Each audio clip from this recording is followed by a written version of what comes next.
Salut! Oameni buni, prieteni dragi, pentru voi în fiecare miercuri intră câte un video care poate să fie productiv doar dacă voi îl verificați, îl testați, îl practicați, ca experiența voastră să fie mai bogată în fiecare zi din viața voastră. Dacă încă nu ați făcut-o, dați un subscribe aici mai jos un video care să vă ducă pe acest canal mai des și să puteți fura tot ceea ce vă convine vouă ca să aveți o viață mai bună. Pentru voi am pregătit astăzi lucruri care vă pot face să treceți mai ușor peste clipele mai puțin plăcute ale vieții. Dar despre ce este vorba, să-i dăm drumul.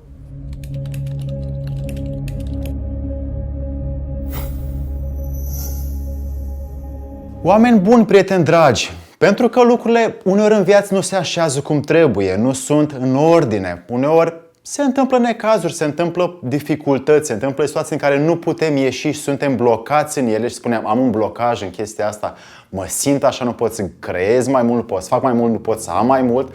Apar anumite iluzii care vin din ceea ce avem noi ca setup înăuntru, ca programare interioară și nu ne lasă să vedem peste, nu ne lasă să fim noi cum de altfel am putea să fim. Astăzi o să învățăm 5 ca de obicei, secrete cum să depășim dificultățile, necazurile. În viață, aceste lucruri apar din ce în ce mai des și vreau de la voi să învățați, să practicați, să verificați aceste lucruri care vă pot duce pe voi într-o mai bună armonie când sunt necazuri în viață. 1. Caută un mediu nou. Du-te între oamenii care au trecut peste lucrurile astea și du-te într-un loc în care poți vorbi deschis, poți primi feedback, poți primi sfaturi, idei despre cum să gestionezi situația asta în care nu poți să te aduni emoțional, nu poți să fii bine cu tine. Oamenii care au făcut lucrurile astea te vor sfătui mai bine decât cei care n-au făcut lucrurile astea. De exemplu, ți-ai pierdut firma și investiția. Du-te la cei care au trecut prin aceste lucruri ca să vezi ce pași au făcut ei după, pentru că acești oameni te pot scoate mai repede din dificultatea pe care tu ai. Așadar, când găsești sau cauți un mediu nou, grupuri, comunități, ce vrei tu, biserici, sunt oameni care știu să facă și care te pot ajuta în situația negativă pe care tu o ai acum în viață. 2. Evită, dragă prieten, egoismul. Acum, în situațiile noastre actuale sociale, suntem din ce în ce mai egocentrici, trăim doar înăuntru, eu sunt bucuros, eu sunt nefericit, eu sunt trist, eu sunt împlinit, eu fac, eu am. Și cât mai mult trăim în lucrurile astea, când cineva din exterior face ceva, de exemplu, mă înșeală soția, da? Și eu trebuie să scot tigaia, vină încoace că strup dinții. Nu așa facem lucrurile să fie pozitive, ci ne ducem la ea, da, ca să evităm egoismul, să eliminăm acest lucru. Cine are dreptate în relația noastră? Să evităm aceste lucruri. Mă duc la ea și spun așa: draga mea, iubita mea, soția mea, pentru că, uite, iartă-mă, te rog că n-am fost un soț sau un iubitor și afectiv și sentimental și bun și îngăduitor cu tine și iartă-mă pentru tot ceea ce n-am reușit să-ți dau, dar să te duci la alții. Nu poți să faci chestia asta pentru că îți e greu să o faci, pentru că egoismul tău nu o să te lase.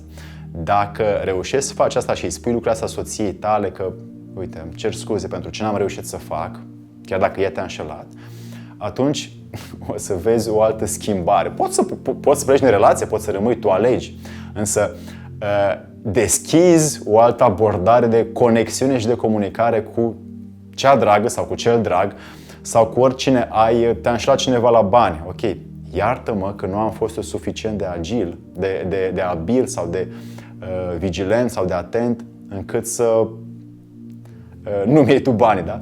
Și atunci pui problema altfel și înveți evident ceva din asta, că vii cu un pic de smerenie în situația asta, un pic de umilință productivă și rezolvi situația încât să fie utilă celorlalți, cât și ție însuți în același timp. 3. Dragi prieteni, când aveți o situație dificilă, uitați-vă la voi peste 2 ani sau peste 3 ani vis-a-vis de situația care s-a întâmplat astăzi, ieri. vei avea o altă perspectivă, o altă relativitate a vieții când te privești acum. Mi s-a întâmplat chestia asta, e grea nasoală, nu pot să o duc, nu pot să mă echilibrez înăuntru. Mă uit, ok, cum o să fiu eu peste 3 ani? Ce o să zic despre mine în situația asta? Iar acest fenomen al imaginației intenționale te poate scoate repede din vrei să fii tu trist peste 3 ani din situația asta? Sau vrei să fii bine peste 3 ani și să fii trecut peste situația asta? Că dacă nu treci peste asta, nu o să treci nici peste celălalt care vor fi peste 3 ani, așa?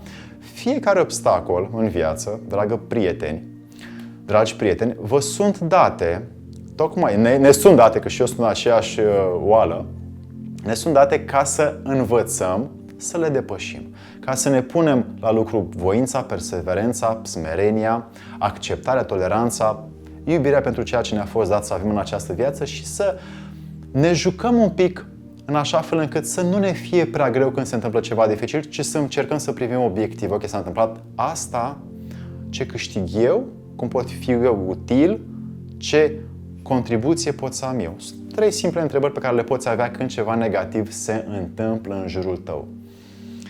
4. Umpleți timpul când ai o dificultate cu ceea ce îți place cel mai mult să faci.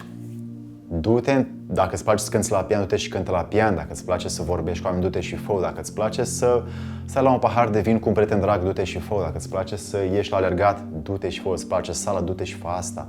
Îți place să scrii, du-te și scrie. Deci caută să fii ocupat în acele zile. Nu înseamnă să fugi, ci înseamnă să gestionezi altfel situația înăuntru încât tu să te faci pe tine, să transformi partea asta dificilă în ceva ce tu într-adevăr iubești să faci în viață. Iar acest lucru te poartă mai repede către a scăpa de o dificultate, către a rezolva un necaz și către a trece peste un obstacol mai repede. 5. Oferă ajutor necondiționat. Pentru că acest ajutor care tu îl oferi necondiționat te poate... Ce se întâmplă de fapt? Te duci, faci voluntariat. Dau un exemplu care îmi trece acum prin cap. Te duci, faci voluntariat în Africa și dacă vezi necazurile altora și te implici în necazurile altora să-i ajuți, scapi foarte repede de necazurile tale. Așadar, când te duci și faci intențional voluntariat sau ajuți pe un bătrânel să-i sapi grădina, să-i plantezi niște roșii, să dai niște bani, să faci ceva pentru alții în mod intențional, voluntar, să plece din tine fără să-și ceară cineva, atunci și nu ai nicio intenție în spate să primești ceva, să nu fii plătit pentru asta, atunci scapi de necazul tău pentru că observi și ajuți, repet, necazurile altora. De la acest fenomen te scapă, dacă vrei, cel mai sănătos de orice lucru greu din viața ta. Dragii mei, sper să le practicați ca să vedeți că dacă sunt reale în viața voastră, atunci bravo vouă, reușiți, munciți cu voi, încât să depășiți cu succes sau, dacă vreți, cu echilibru, cu armonie, necazurile care sunt în viața noastră, a voastră, mai repede. Să vă fie de bine!